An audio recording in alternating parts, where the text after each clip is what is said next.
Gente, boa noite, tudo bem? Deus abençoe a paz do Senhor. Nós estamos aqui hoje fazendo uma gravação referente à 24ª aula do nosso estudo de escatologia. Nós estamos estudando o livro de Apocalipse. Essa é a 10ª parte do nosso estudo do livro de Apocalipse. Nós estamos regravando esse estudo. Ele foi ministrado no dia 3 de março, antes de começar a quarentena. Nós gravamos aqui, porém tivemos um problema no áudio. Foi o dia que deu um problema no equipamento lá e nós não conseguimos recuperar o áudio, ficou péssimo, nós não conseguimos aproveitar. Então está sendo feita uma gravação nova hoje, né, para que a gente possa repor lá esse estudo, ok? Então, 24ª aula do nosso curso de escatologia, o livro de Apocalipse, a 10ª parte. Como é uma regravação, não teremos louvores, não é um culto, é apenas um estudo, ok? Nós vamos hoje estudar a carta à igreja de Sardes. O texto base para isso está no livro de Apocalipse, capítulo 3, dos versículos 1 ao 6, ok? Antes da gente iniciar, então, já separe a sua Bíblia e vamos curvar a nossa cabeça, fechar os nossos olhos e nos apresentar a Deus. Aleluia, Senhor. Pai Todo-Poderoso, glorioso e santo, em nome do Teu maravilhoso Filho Jesus Cristo, na comunhão do Teu Espírito Santo, nos apresentamos diante de Ti, ó Pai, para mais uma vez nos aproximar, Senhor, do conhecimento da Tua Palavra, estudando aquilo que o Senhor tem nos dado, Senhor, agora de maneira especial nesta carta à igreja de Sardes, Senhor. Que nós possamos entender que tudo aquilo que o Senhor falou, todas as palavras que o Senhor ensinou, também são para nós. Possamos dilatar o nosso entendimento através do Espírito Santo para compreender na nossa vida, na nossa atitude, aquilo que te agrada e, Senhor, evitar aquilo que te desagrada. Toma, pois, o centro da nossa vida, ocupa o nosso interior, preenche a nossa história com a Tua maravilhosa graça e não nos deixe andar por aí batendo cabeça de um lado para o outro, Senhor, mas até mesmo, Senhor, nas coisas simples, que nós possamos depender de Ti e nos render diante da Tua vontade. Obrigado também pela tecnologia que nos permite, Senhor, transmitir esse estudo e também nos permite aprender com ele.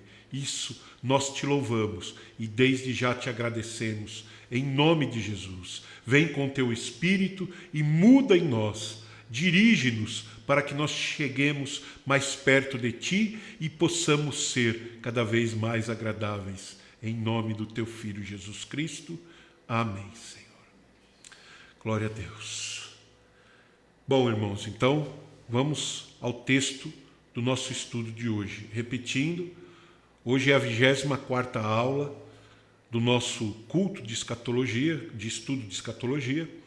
Vamos ler ainda sobre o livro de Apocalipse. Vamos ler o capítulo 3, do versículo 1 ao 6, onde está registrada a carta à igreja de Sardes, ok? E diz assim: ao anjo da igreja que está em Sardes, escreve: isto diz o que tem os 7 Espíritos de Deus e as 7 estrelas. Conheço as tuas obras, que tens nome de que vives e estás morto. Sê vigilante e confirma os restantes que estavam para morrer, porque não achei as tuas obras perfeitas diante de Deus. Lembra-te, pois, do que tens recebido e ouvido, e guarda-o, e arrepende-te. E se não vigiares, virei sobre ti como um ladrão, e não saberás a hora que sobre ti virei. Mas também tem em Sardes algumas pessoas que não contaminaram as suas vestes, e comigo andarão de branco, porquanto são dignas disso. Ao que vencer, será vestido de vestes brancas, e de maneira nenhuma arriscarei o seu nome do livro da vida. E confessarei o seu nome diante do meu Pai e diante dos seus anjos. Quem tem ouvidos, ouça o que o Espírito diz às igrejas. Amém? Vamos dando prosseguimento aqui, analisar aquela estrutura, né, que nós sabemos existe uma estrutura padrão em todas as 7 cartas. Essa estrutura tem 7 pontos. O primeiro dele é a saudação e ao destinatário para quem ela é enviada. Nesse caso, no capítulo 3, versículo 1, a primeira parte do versículo diz assim: e ao anjo da igreja que está em Sardes, escreve. Ok? O segundo ponto é a autodesignação de Cristo, ou seja, como Cristo se identifica para aquela igreja. Capítulo 3 ainda, versículo 1 ainda, a segunda parte do versículo diz assim: isto diz o que tem os 7 Espíritos de Deus e as 7 estrelas. Abrindo um parênteses aí, nós sabemos que quando se refere ao número 7, é um número que dá um sentido de plenitude. Então, os 7 Espíritos de Deus que a gente lê em outros lugares da Bíblia, são só 7? Não. As 7 cartas às 7 igrejas são só 7 igrejas? Não. São todas as igrejas. Então, 7 Espíritos de Deus é no sentido da plenitude. O Espírito é completo. E as 7 estrelas, aí sim, se referindo às 7 igrejas. Ok? O terceiro ponto na estrutura da carta é a aprovação. Infelizmente, nessa igreja não há nenhuma aprovação. Nessa carta, nós não observamos o Senhor Jesus aprovando nada. Não há o que ele aprove na atitude dessa igreja. O quarto ponto é a condenação. Nesse caso, está bem presente, não é? Nós temos lá a seguinte condenação: conheço as tuas obras, que tens nome de que vives e estar morto. Apocalipse 3, versículo 1, a terceira parte do versículo. Está bem característico aí. O quinto ponto, uma advertência e uma ameaça, vem da seguinte maneira: sê vigilante e confirma os restantes que estavam para morrer, porque não achei as tuas obras perfeitas diante de Deus. Lembra-te, pois, do que tens recebido e ouvido, e guarda-o e arrepende-te. E, se não vigiares, virei sobre ti como um ladrão, e não saberás a que hora virei sobre ti. Capítulo 3, versículos 2 e 3 de Apocalipse. O sexto ponto é a exortação. Nesse caso, ela é mais ou menos padrão em todas as cartas. Diz assim: quem tem ouvidos, ouça o que o Espírito diz às igrejas. Nesse caso está lá no versículo 6 do capítulo 3. Por último, o sétimo ponto é a promessa. Para todas as igrejas há uma promessa, um incentivo, um ânimo para que a igreja vá à frente, se corrija onde está errada ou se mantenha perseverante naquilo que agrada a Deus. Nesse caso, os capítulos 4 e 5, capítulo 3, versículos 4 e 5 de Apocalipse dizem assim: mas também tem em Sardes algumas pessoas que não contaminaram suas vestes, e comigo andarão de branco, porquanto são dignas disto. Ao que vencer será vestido de vestes brancas, e de maneira nenhuma arriscarei o seu nome do livro da vida, e confessarei o seu nome diante do meu Pai e diante dos seus anjos. Então, esta é a estrutura dessa carta. Ela em nada difere das outras, a não ser, é claro, no conteúdo, mas a estrutura é a mesma. Vamos, em primeiro lugar, observar a história de Sardes, a cidade de Sardes. A igreja de Sardes, ela é definida historicamente como uma igreja de aparência. Uma igreja que vivia da fama do passado. Ou seja, uma igreja que em algum momento foi efetivamente uma igreja de ação, uma igreja que evangelizava, uma igreja que incomodava Satanás, em que as pessoas eram fervorosas, mas com o passar do tempo, a igreja esfriou. Ainda faziam obras, ainda faziam atividades evangelísticas, mas de uma maneira, digamos assim, fria, desconectada. Por isso, tinha uma aparência de uma igreja perfeita, tinha tudo no lugar, porém estava vazia de Deus, estava morta. Para entender o que foi dito pelo Senhor Jesus àquele povo, nós que sabemos, né, a Bíblia diz que todos, a igreja, tem que estar em vigilância constante. Então nós precisamos entender essa carta, e para isso precisamos entender o contexto da época, aonde a igreja existia, como era a cidade na qual aquela igreja estava. Porque, como nós vimos em outras cartas,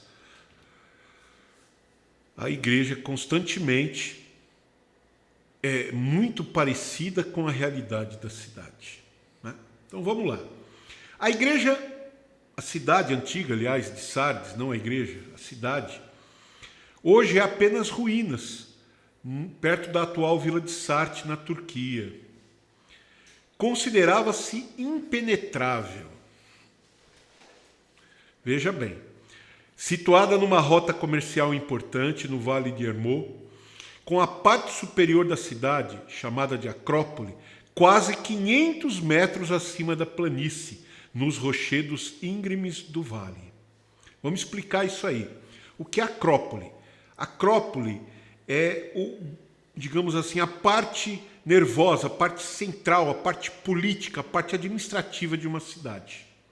Então veja, a igreja estava numa montanha, né? Quando fala aqui nos rochedos íngremes, uma parte alta, tinha um vale grande embaixo, a cidade construída a mais ou menos uns 300 metros de altura, e acima da cidade, a Acrópole, a parte administrativa, que estava nos rochedos. Era um local alto, era difícil chegar lá, ok? Como nós vimos, estava numa importante rota comercial, era uma cidade próspera, em parte devido ao ouro encontrado no Poctolos, que é um ribeiro que passava perto da cidade. A cidade antiga fazia parte do reino lídio. A produção de ouro, prata, pedras preciosas, lã, tecido e outras coisas tornou a cidade próspera. Se a cidade era próspera, a tendência era a igreja ter pessoas prósperas, ok? Os lídios foram o primeiro povo antigo a cunhar regularmente moedas. Literalmente, não foram eles que inventaram, mas eles foram os que produziram isso comercialmente da primeira vez. Então, era uma cidade que tinha dinheiro. Vamos lá. Ela se tornou próspera graças a todo esse comércio que passava pela cidade, ok? Os lídios foram também, sob o rei Lídio Coeso, um povo de grande conhecimento, de juntar informações. Comércio não é uma coisa que você faz apenas vendendo e comprando, você precisa saber negociar. Aquele povo era tido como um povo que comercializava bem as coisas, que sabia lidar com o comércio. Vamos dizer que é os turcos de hoje, né? Sabiam negociar. Aliás, eles eram turcos, né? Hoje são turcos. Vamos lá. Em 546 a.C., o rei Lídio Croeso foi derrotado pelos persas. Quem era o rei na época dos persas? Ciro o Grande. Mas a cidade tinha fama de inexpugnável, impenetrável, porque era muito alto, muito difícil de chegar. Porém, os soldados, quando viram que não conseguiam entrar pela frente, eles começaram a observar como que o exército se comportava, o exército de Sardes. E eles viram um soldado de Sardes passando pelo meio dos rochedos, descendo por uma parte, como se tivesse um caminho. E eles foram atrás e descobriram um caminho que realmente existia ali. E aí o que aconteceu? Os gregos subiram pelo mesmo caminho e pegaram a cidade de surpresa durante a noite, como um ladrão.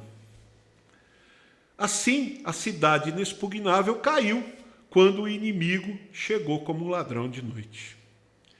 Isso aconteceu em 334 a.C. Ela depois se rendeu a Alexandre o Grande de novo. E depois, em 214, caiu outra vez diante de Antíoco, o líder Seleucida da Síria. Durante o período romano, foi então a cidade, né, de Sardes, parte da província da Ásia Menor. Ok? A cidade, reconstruída por Alexandre Magno, foi dedicada à deusa Cibele. A deusa Cibele era considerada aquela que tinha poder sobre a vida e a morte. Porém, a igreja estava morta. E só quem podia fazer alguma coisa para dar vida aos crentes era Jesus. No ano 17 depois de Cristo, Sardes foi parcialmente destruída por um terremoto e foi reconstruída pelo imperador Tibério. A cidade tornou-se famosa pelo alto grau de imoralidade e decadência que a dominou. Quando João escreveu a carta, Sardes era uma cidade rica, mas totalmente degenerada. Sua glória estava no passado, seus habitantes entregavam-se agora aos encantos de uma vida de luxúria e prazer. Era uma cidade com um passado glorioso e um presente de pouca importância em termos políticos e comerciais. A igreja de Sardes tornou-se exatamente como a cidade. Em vez de ela influenciar, ela foi influenciada pelo povo. Em vez de ela alcançar o povo, aos poucos ela foi pegando os hábitos do povo. Era como um sal sem sabor ou uma candeia escondida. A igreja não era nem perigosa para os gregos, no caso os romanos em Sardes, também não era desejada, nem cheirava nem fedia, como diz o velho ditado, né? E é nesse contexto que vemos Jesus enviando esta carta para a igreja de Sardes. Era uma igreja poderosa, dona de um grande nome, de uma história, uma igreja que tinha fama, tinha performance, mas não tinha integridade, tinha obras, mas não tinha dignidade. Era uma igreja de uma fama enorme, mas morta. E aí, gente, nós temos vários pontos para observar dentro desse contexto, né? Então vamos, pegando a nossa Bíblia aí, temos várias coisas para ler, vamos nos preparar aí para examinar esses pontos principais. Vocês entenderam a situação da cidade, né? Por que Jesus disse que viria como um ladrão de noite? Porque aquela cidade já havia sido tomada por 3 reis diferentes, em 3 guerras diferentes, que exploraram a mesma fraqueza. A igreja era inexpugnável, mas o inimigo encontrou brechas. E é sobre isso que nós vamos ler. Amém? Vamos agora analisar os pontos principais dessa carta aí. Tem bastante coisa para a gente estudar, né? Vamos no início. Primeiro, Jesus se identifica como aquele que tem os 7 Espíritos de Deus. Nós sabemos que o número 7, ele descreve a plenitude. Então, quando fala dos 7 Espíritos de Deus, quer dizer que a plenitude do Espírito Santo de Deus estava ali e Jesus a estava enviando da parte do Pai para a igreja de Sardes. Por quê? Porque somente o Espírito Santo é capaz de trazer vida a uma igreja que está praticamente morta. Ok? Nós temos aí como uma referência para isso, podemos ler João, capítulo 14, versículo 16. Vamos abrir a nossa Bíblia aí, João, capítulo 14, versículo 16.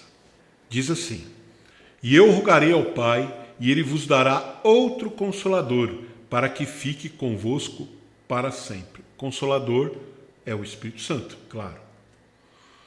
Outra passagem que nós podemos ler no livro de Atos, capítulo 2, o versículo 33, diz assim: De sorte que, exaltado pela destra de Deus, e tendo recebido do Pai a promessa do Espírito Santo, derramou isto que sobre vós agora vedes e ouvis.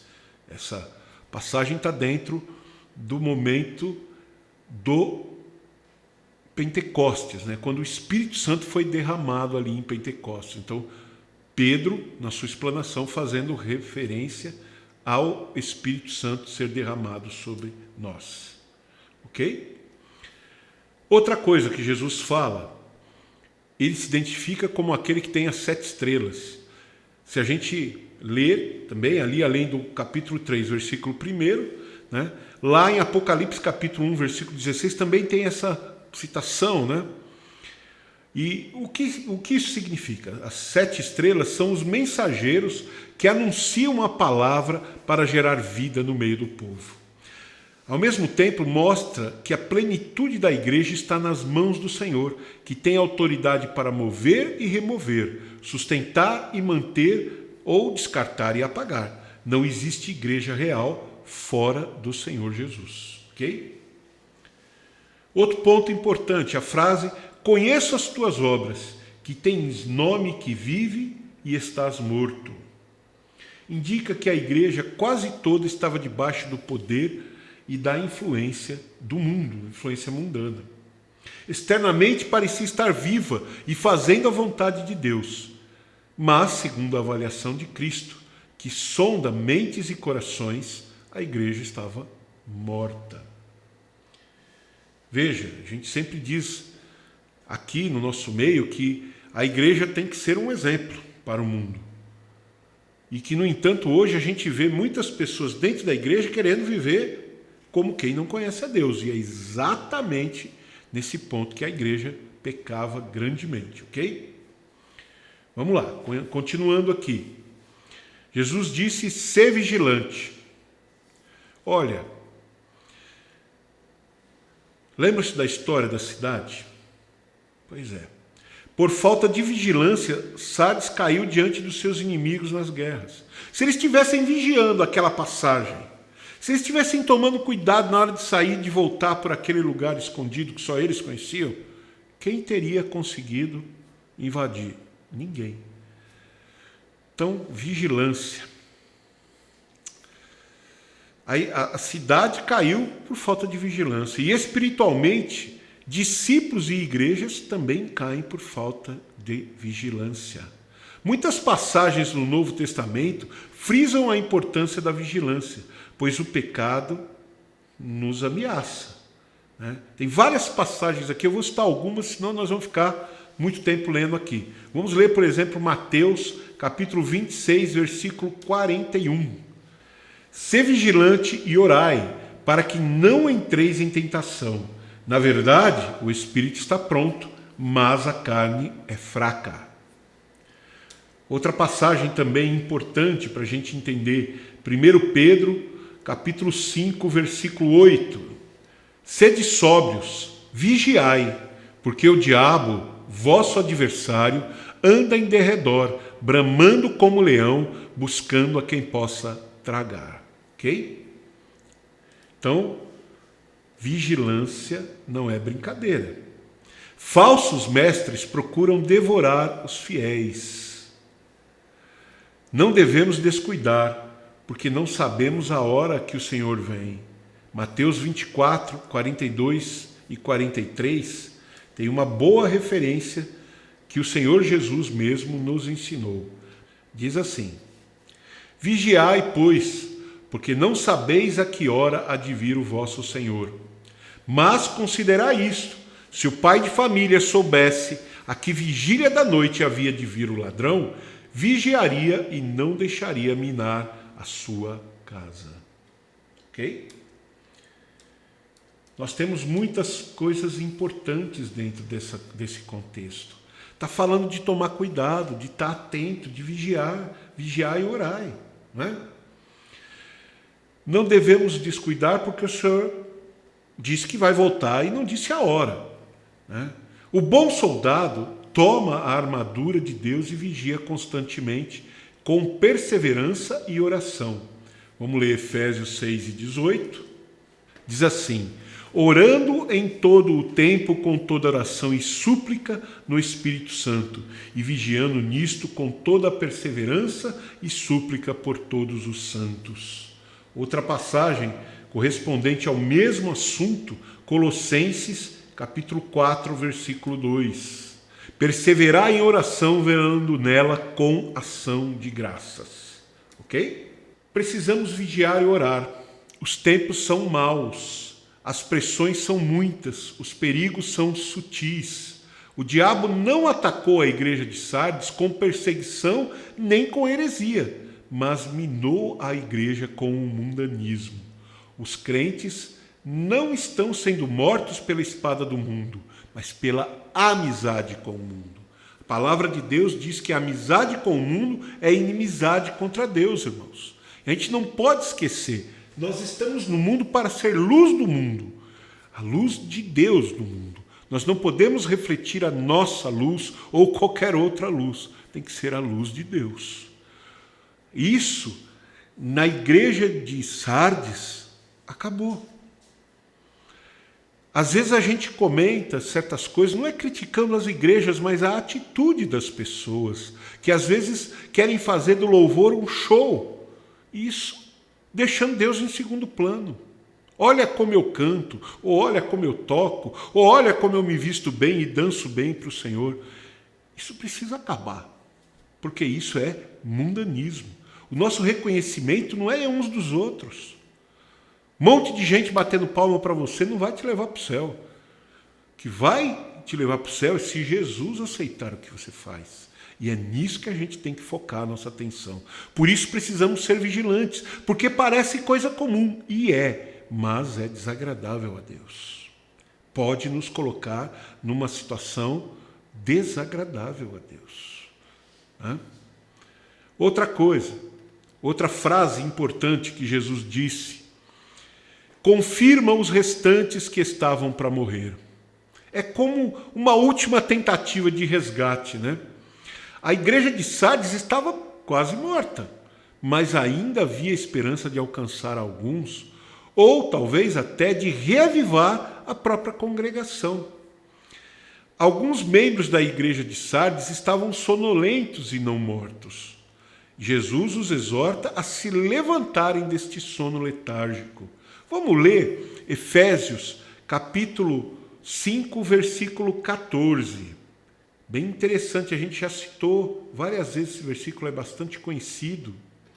E é muito legal a gente prestar atenção na maneira como isso se encaixa. Desperta tu que dormes. Por isso diz, o versículo diz exatamente assim: por isso diz, desperta tu que dormes, levanta-te de entre os mortos e Cristo te esclarecerá. Naquela igreja havia pessoas mortas. E havia alguns que ainda não estavam mortos, estavam dormindo. Eles precisavam se levantar para então ser iluminados por Cristo. É complicado. Há crentes que estão dormindo espiritualmente. O que isso quer dizer? Que são acomodados, são indiferentes às coisas de Deus, não têm apetite espiritual, não querem descobrir mais, não vibram com as coisas celestiais. No mundo, irmãos, é muito comum a pessoa se alegrar quando a sua vontade é satisfeita. No reino de Deus, a gente se alegra com o que Deus faz na vida do outro. Às vezes você está precisando mais que o outro, mas o fato de Deus vir e abençoar aquele irmão te alegra também. Se isso não acontece, tem boi na linha. E naquela igreja havia todas essas coisas, tirando, da igreja a condição de estar viva diante de Deus. Complicado.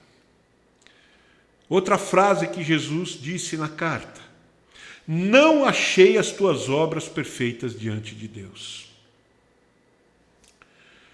Olha, se Jesus quer perfeição, nenhum de nós vai chegar. Mas as nossas obras podem ser perfeitas. Jesus não está falando para as pessoas serem perfeitas, mas as obras serem perfeitas. E qual é o vínculo da perfeição, segundo a Bíblia? É o amor. Então as obras têm que ter amor. Não é por fazer, ok? Para ter a reputação de ser uma igreja viva, podemos supor que havia alguma atividade na comunidade de Sardes. O problema não foi a ausência de obras, mas a falta de integridade nelas. É possível defender a doutrina de Deus sem amar ao Senhor. A gente vê isso no capítulo 2, versículo 2 ao 4. Próprio Apocalipse, ok? É possível obedecer os mandamentos de Deus sem interesse de coração. Vamos ler uma passagem interessante? 2 Crônicas, capítulo 25, versículo 2. Diz assim... Eu vou ler o versículo primeiro para vocês entenderem o contexto, ok? E era Amazias da idade de 25 anos, quando começou a reinar, e reinou 29 anos em Jerusalém, e era o nome de sua mãe Joadã de Jerusalém. E fez o que era reto aos olhos do Senhor, porém não com interesse de coração. Veja, Deus levantou um rei. Esse rei reinou durante 30 anos praticamente, fez tudo bonitinho, mas o coração não estava íntegro, não estava inteiro diante de Deus. Então é possível sim você fazer a vontade de Deus e ainda assim não agradá-lo, por não fazer com o coração inteiro, com a sinceridade do coração, ok? É possível fazer certas coisas até pelo motivo errado. Os homens podem ver as obras, mas Deus vê o coração. Deus olha o interior. E aquele povo, quando Deus olhou, achou as obras imperfeitas, sem amor em primeiro lugar. Lembra-te, pois, do que tens recebido e ouvido, e guarda-o e arrepende-te. Essa passagem que Deus também falou àquela igreja, a igreja precisava lembrar as grandes bênçãos recebidas. Lembra-te do que tens recebido. Às vezes, irmãos, a gente vai vivendo uma vida espiritual e vai desejando coisas e não olha, não se lembra, não é grato pelo que passou. Se o que Deus fez na sua vida ontem deixou de ter valor para você, tem alguma coisa errada. Tudo bem. Hoje você deseja outras coisas, mas você não pode ser ingrato a Deus pelo que já passou, pelo que Ele já fez. E é esse o ponto que Deus cobrou daquelas pessoas. A igreja precisava se lembrar das grandes bênçãos recebidas e voltar a valorizar a sua comunhão especial com Deus, porque esse era o ponto principal. A igreja estava fazendo coisas em nome de Deus sem a companhia, sem a aprovação de Deus.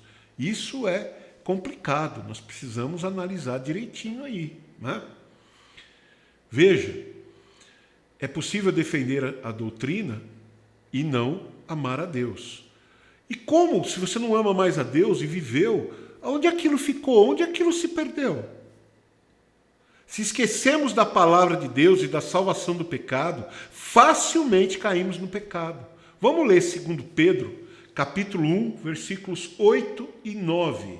Diz assim: porque se em vós houver e abundarem essas coisas, não vos deixarão ociosos nem estéreis no conhecimento do nosso Senhor Jesus Cristo. Pois aquele em quem não há estas coisas é cego, nada vendo de longe, havendo-se esquecido da purificação dos seus antigos pecados. A carta nos leva a entender que aquele povo estava numa situação. Para nos firmar na fé, temos que firmar na fé. Temos que nos lembrar do que temos recebido, do que Deus fez, de onde Ele nos tirou. Por que chegamos até aqui? Nós estamos numa situação que é, sempre relembrada, por exemplo, na Santa Ceia. Por que a Santa Ceia foi dada como uma celebração central na reunião dos cristãos? Porque é quando lembramos da morte de Jesus, reavivamos em nós a lembrança, a contrição em relação ao sacrifício do Senhor que morreu pelos nossos pecados. Quando lembramos da morte de Jesus, do sacrifício que Ele fez por nós, ficamos mais firmes nos nossos passos rumo ao céu. Mas não é suficiente lembrar das coisas que ouvimos. Precisamos guardar a palavra do Senhor. Guardar não é pôr numa gaveta, nós sabemos disso. Guardar é ter aquilo um lugar de destaque dentro de você. É ter uma atitude que faça com que aquilo seja protegido, seja reconhecido, seja visto como algo importante. O evangelho não é apenas para ouvir, é para ser obedecido. No caso de povo de Sardes, teriam de se arrependerem para voltar às boas obras de obediência. Se arrepender é aquela coisa da contrição pulando para fora, meu amigo. Você não consegue guardar dentro de você. Algo precisa fazer, sua vida precisa mudar. Você precisa deixar de cometer o erro e voltar a fazer o certo. Isso é que Jesus quis dizer, deles se lembrarem do que aconteceu, guardar e então se arrepender. Beleza? Então, gente, aí Jesus, de novo, né? Se não vigiares, de novo vigiar, virei sobre ti como um ladrão e não saberás a que hora virei sobre ti. A história da cidade de Sardes já nos mostrou o que pode acontecer quando, descansando em arrogância, o povo se descuida da vigilância. Isso era do conhecimento de toda a comunidade, inclusive da igreja. A figura de um ladrão encontrando pessoas despreparadas é muito comum nas Escrituras. Jesus empregou essa ideia várias vezes no seu ensino entre os judeus. A gente tem lá Mateus 24:34, Lucas 12:39 e algumas outras situações. E os apóstolos também imitaram esse exemplo em suas cartas. 1 Tessalonicenses, capítulo 5, versículo 2 a 4, 2 Pedro, capítulo 3, versículo 10. No Apocalipse, Jesus prometeu vir como ladrão, encontrando despreparadas as pessoas que não vigiam. Está no Apocalipse 16:15. Veja, olhando para a história da cidade e olhando para a igreja, a cidade foi tomada porque não vigiou a única entrada que tinha. A igreja foi surpreendida porque não deu importância ao mundanismo. Achou comum aquelas coisas e passou a vivê-las.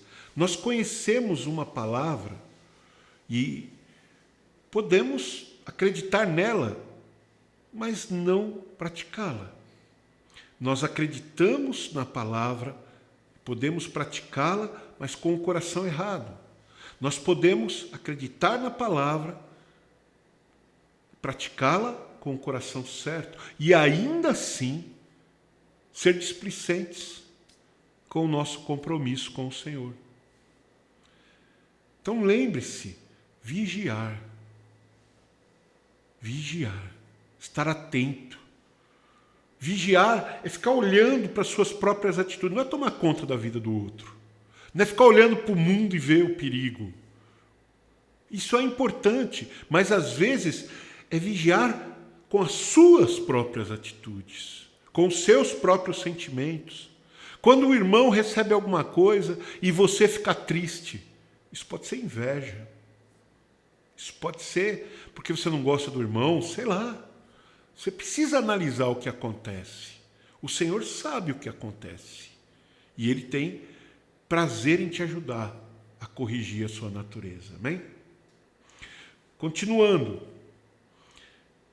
Poucas pessoas que não contaminaram as suas vestes. Quando Jesus olhou, Ele achou algumas poucas pessoas que não contaminaram as suas vestes. No meio de uma igreja quase morta, Jesus encontrou algumas pessoas fiéis. Este fato nos lembra de que o julgamento final será individual. Apocalipse 2, 23, 22 e 12. Cada um receberá segundo o bem ou o mal que tiver feito por meio do corpo, como a gente lê lá em 2 Coríntios, capítulo 5, versículo 10. Veja, as cartas são para a igreja. A igreja é um grupo das pessoas, mas também é cada um individualmente. A salvação, irmãos, é individual. Mesmo numa igreja infiel, numa igreja morta, a pessoas fiéis. Por isso a gente sempre diz a vocês que essa não é a única porta de salvação. Deus vai salvar pessoas em todos os lugares, em todas as denominações, porque Ele olha para o interior da pessoa. E lá, às vezes, Ele vê uma fé, uma sinceridade, uma honestidade, um compromisso que Ele não enxerga em quem está à volta dessa pessoa. E tudo que ela faz é o que ela aprendeu, mas ela faz com interesse. Então, é fácil acusar, apontar os erros. O Senhor não veio só para apontar os erros. Ele veio para valorizar as pequenas atitudes de cada um de nós. As pequenas igrejinhas, como o Senhor tem dito recentemente. Ele não está preocupado com opulência, com aparência, mas sim com a integridade. Embora as cartas fossem destinadas às 7 igrejas, as mensagens precisam ser aplicadas na vida de cada discípulo. A salvação não é coletiva, é individual. Ao mesmo tempo, não podemos interpretar este versículo para justificar tolerância ao pecado. Antes, não devemos ser participantes das obras das trevas. Vamos ler Efésios capítulo 5, versículos 7 e 11. Não é do 7 a 11, é o versículo 7 e o versículo 11 de Efésios capítulo 5, ok? Versículo 7 diz assim: portanto, não sejais seus companheiros. E o versículo 11 diz assim: e não comuniqueis com as obras infrutuosas das trevas, mas antes condenai-as. Veja bem, que essa palavra ensina é que aquelas pessoas que estavam ali, elas não estavam contentes com aqueles erros que elas estavam vendo. Elas não estavam caladas. Só que elas não tinham poder para mudar a direção da igreja e as outras pessoas. Quem tem poder para mudar? É Deus. Ah, então eu vou sair daqui porque eu não gosto disso. Não é assim. Às vezes o fato de você estar ali você é a luz. Não adianta você afirmar hoje uma coisa e amanhã fazer o contrário. Lembre-se disso, tome cuidado. A decisão de estar ali é para agradar a Deus. Se Deus não mandar você sair, fique. Se Deus não mandou você subir, não suba. Se Deus não mandou você descer, não desça. Ah, mas todo mundo está subindo um monte para orar. Por que eu não vou também? Porque Deus não disse para você ir. Ok? Isso pode fazer você desagradável para algumas pessoas, mas fará você agradável a Deus, porque você está valorizando Deus. Continuando, comigo andarão de branco, é outra frase presente nessa carta. Andar com Jesus de roupas brancas é uma representação da vitória final sobre o pecado. Linho finíssimo, resplandecente e puro são os atos de justiça dos santos, como diz lá em Apocalipse 19, versículo 8. É Deus quem nos aperfeiçoa e nos equipa para toda boa obra, como a gente lê lá em 2 Timóteo, capítulo 3, versículo 16 e 17. Vamos dar uma lida nesse versículo? Diz assim: toda a escritura divinamente inspirada é proveitosa para ensinar, para redarguir, para corrigir, para instruir em justiça, para que o homem de Deus seja perfeito e perfeitamente instruído para toda boa obra. Nós sabemos que Deus não espera de nós obras como prova de fé disso ou daquilo. Ele espera de nós boas obras porque somos salvos. Não é obras para sermos salvos, é obras porque somos salvos. É assim que nós vivemos a fé. E é isso que Deus chama de para andar de branco. São as pessoas cuja atitude é essa. Né? E o Senhor ainda diz outra frase ali: porquanto são dignas disso. Ou seja, estes fiéis são dignos, não por mérito próprio, mas por serem pessoas salvas pela graça, pessoas que andam nas boas obras determinadas por Deus. Tá? Isso envolve a salvação. Efésios capítulo 2 e 8 tem uma passagem muito importante. Diz assim: Porque pela graça sois salvos por meio da fé. E isto não vem de vós, é dom de Deus. Não vem de obras, para que ninguém se glorie. Porque somos feitura sua, criados em Jesus, para as boas obras, as quais Deus preparou para que andássemos nela. Essa palavra todos nós conhecemos. Ela fala da nossa salvação mediante a fé e não mediante obras da lei. Porém, Jesus preparou obras para que aqueles que vivem como salvos, estão na graça, vivem pela fé, pratiquem para espalhar o evangelho e confirmar isso diante de outras pessoas, ok? A igreja em Sardes havia perdido estas coisas. Tá bom? Continuando, irmãos, mais uma frase de Jesus, referente ainda às vestes brancas. De maneira nenhuma arriscarei o seu nome do livro da vida. O livro da vida é mencionado várias vezes na Bíblia. Várias vezes. Nós temos, dentro do livro de Apocalipse, capítulo 3, versículo 5, capítulo 13, versículo 8, capítulo 17, versículo 8, capítulo 20, versículo 12, versículo 15 do capítulo 20 também, 21, 27 e Filipenses 4 e 3. Paulo disse que as pessoas que cooperam com ele no Evangelho tinham seus nomes escritos no livro da vida. Isso é Filipenses 4 e 3. Vamos ler lá. Diz assim: E peço-te também a ti, meu verdadeiro companheiro, que ajude essas mulheres que trabalharam comigo no Evangelho, e com Clemente e com meus outros cooperadores, cujos nomes estão no livro da vida. Jesus disse uma vez aos discípulos, depois que eles voltaram de um período de atividades em que eles haviam expulsado demônios e feito maravilhas em nome de Deus, curado enfermos, e eles estavam alegres, e Jesus diz: não se alegrem por isso, se alegrem antes, porque o vosso nome está no livro de Deus, está no livro da vida. Então, gente, o nosso trabalho é para que o nosso nome esteja escrito lá e não seja apagado por atitudes erradas. Jesus disse que os nomes dos vencedores que se mantêm puros não seriam apagados desse livro, capítulo 3, versículo 5 de Apocalipse.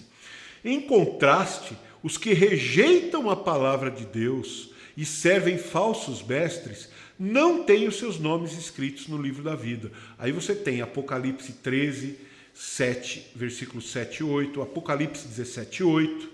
No julgamento descrito no Apocalipse 20, versículos 11 ao 15, estes são condenados ao lago de fogo. Por outro lado, na cidade iluminada pela glória de Deus, somente aqueles cujos nomes são escritos no livro da vida entrarão. Apocalipse 21, versículo 27. E o último ponto para a gente fechar aqui o estudo dessa carta é: confessarei o seu nome diante do meu Pai e diante dos seus anjos. Jesus prometeu confessar diante do Pai todo aquele que confessa o nome dele diante dos homens. Prometeu também negar os nomes daqueles que se envergonharem dele. Nós vemos isso lá em Mateus, no capítulo 10, e em Marcos, capítulo 8. Em Mateus, capítulo 10, 32 e 33, vamos ler lá o que está escrito. Diz assim: portanto, qualquer que me confessar diante dos homens, eu o confessarei diante de meu Pai que está nos céus. Mas qualquer que me negar diante dos homens, eu o negarei também diante do meu Pai que estás no céu. Ok? Então vejam, tem vários outros versículos dentro do texto aí, vocês podem ler e completar. Nós precisamos nos lembrar do que essa igreja diz. Ela diz que essa igreja foi atacada, do que essa carta diz. Essa carta diz que essa igreja foi atacada pelo mundanismo. Nós vemos igrejas que foram duramente perseguidas e resistiram. Nós vemos igrejas que foram duramente tratadas tiveram que se sujeitar a uma condição absurda de perseguição, mas resistiram.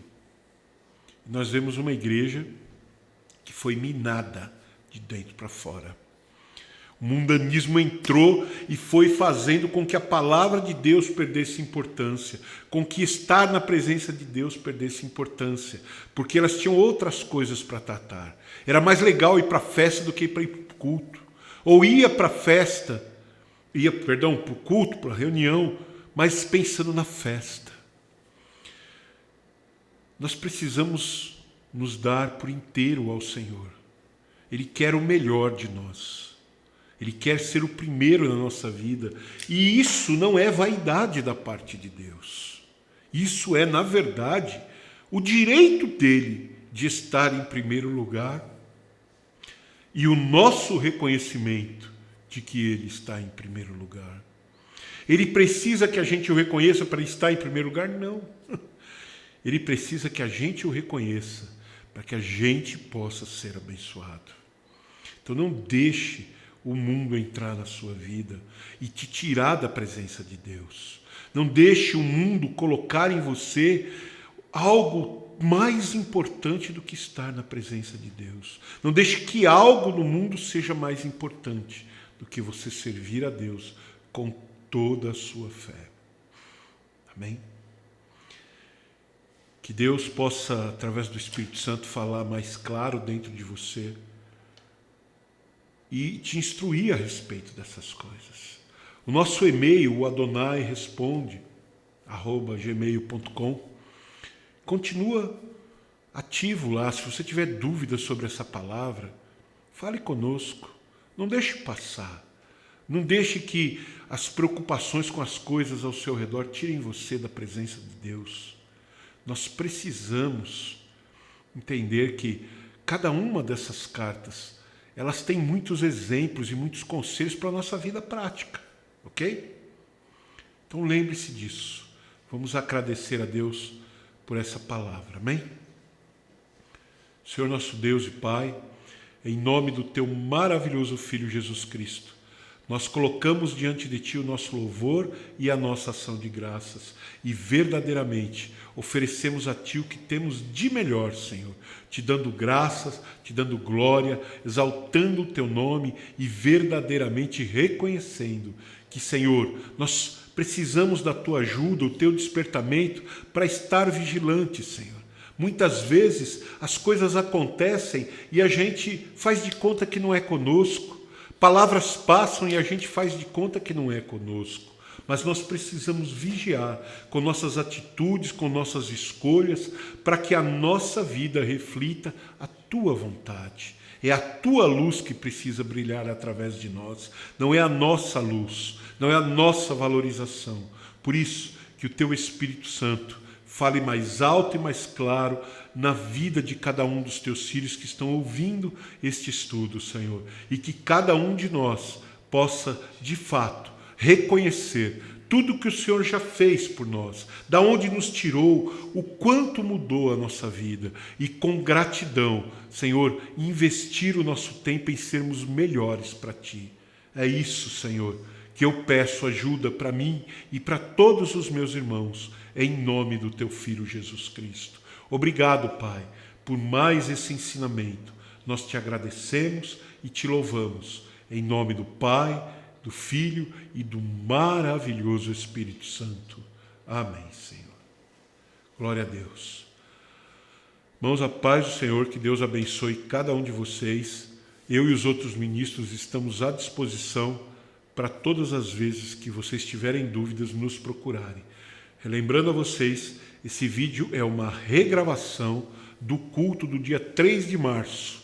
Essa palavra foi ministrada, é claro, com algumas diferenças, no culto do dia 3 de março. Infelizmente, nós tivemos um problema no equipamento e a gravação até ficou, mas o áudio se perdeu. Então nós estamos recuperando, fazendo de novo, e vai ser posteriormente postado, porém ele é a 24ª aula, a 10ª parte do livro de Apocalipse. Amém?